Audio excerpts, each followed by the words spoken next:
welcome back on my channel. Okay, this week I wanted to talk about being behind in life, and I do feel behind in life for a couple of reasons. But let me first start saying that whoever feels the same or are in the same situation, there is something that I realize is that I'm never actually behind in my life, and that you should not feel like that as well. Because if there is something that I got to understand, is definitely that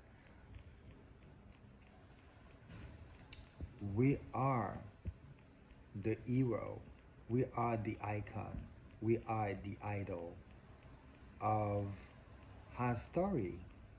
I am the icon, idol of my story. Maybe it's not where I wanted to be. Maybe I wanted to work with a group of people where we gather together and we sit down and we write stories together and we create, I don't know, something like Shonda Rhimes does with her team, like Bridgerton, Scandal. I really wanted to do that, especially when I was 26 years old.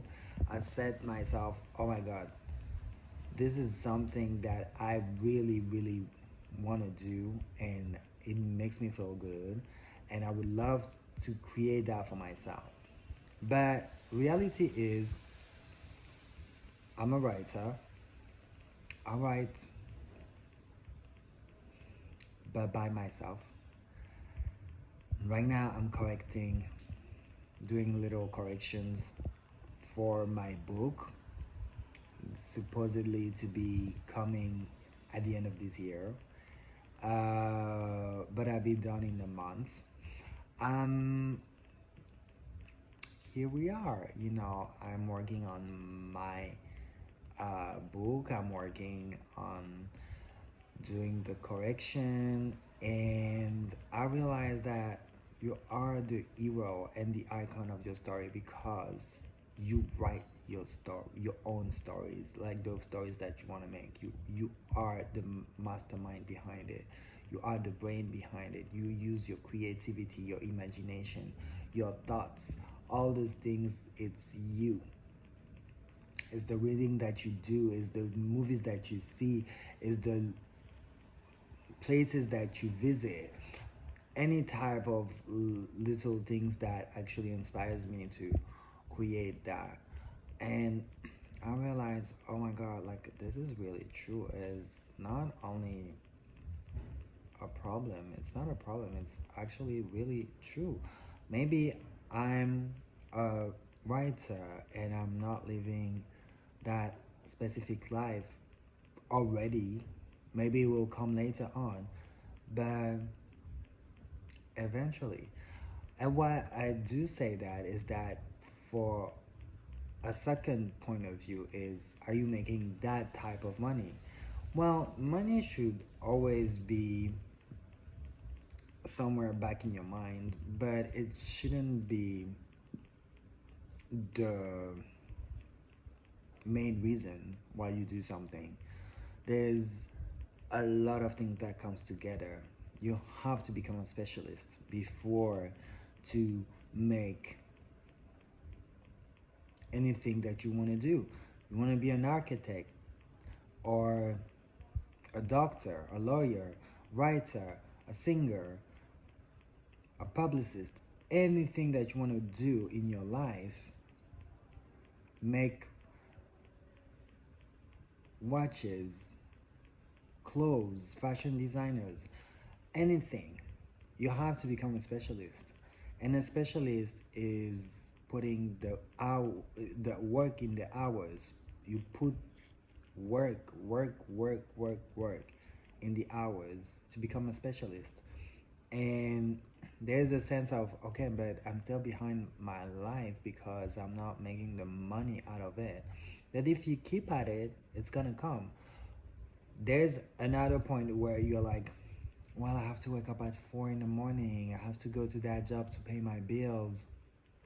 I'm not in that position because I still live with my mother and she provides a lot for me.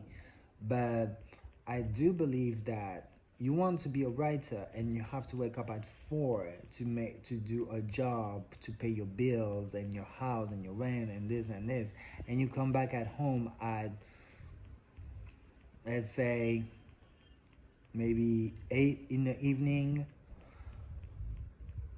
You have to make food,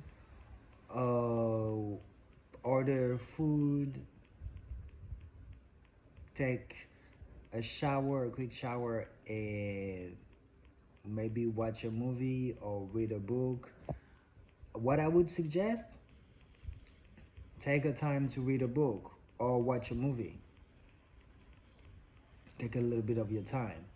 And then you go to bed. But before you go to bed, you take 10 minutes. Before you go to bed, you take 10 minutes. You take a pen and a notebook and you start scratching ideas for the story that you want to tell. And okay, you are not gonna write that story in 2 months or 3 months, but you might write that story in a year. 365 days makes it a year. So yeah, eventually it's gonna come together. Practice, practice, practice. If it wasn't good, at least you have one book. Next year you have another book. You do this for 5 years, you end up having 5, 6 books. For Christmas, for because you get eventually breaks for Christmas. You take the 2 weeks off and you write every day, all day. If it's fun, if it's for you, it's going to be there. If it's meant for you, it's meant for you, and it will be yours. So that is something that I have told myself, is that if it's for me, it's going to be mine, and no matter what, I'm gonna achieve it. No matter what, how long it's gonna take, I have no idea. I have literally no idea. I know that in the past I wish it was faster, and actually it wasn't the case because I had to realize that it was just not my thing for a minute. I thought that I had even dropped writing, and I just realized that I needed a break, a longer break, because you have different past experiences that come and challenge you. At the end of the day, I'm quite happy that it did, because now I feel much better and I am ready to start all over again. I don't think it's start all over again, because I started when I was 25 and I'm 35 today. I don't start all over again because I have previous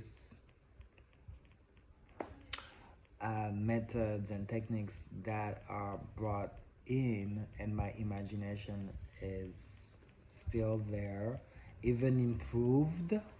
So what I want to say, all in all, you are never behind your life. You are maybe struggling, you are maybe facing issues, but it will never, never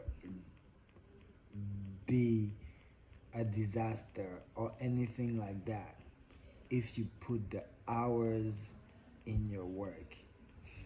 Even if it's only 2 or 3 hours, it's already something. It's already something. So, yeah, you are not behind your life. You are an icon, and I can't wait to see your work. Okay, so that's what all I wanted to say in this video.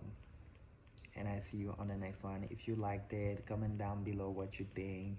If you fell behind your life, what are the strategic moves that you have found to get better at life?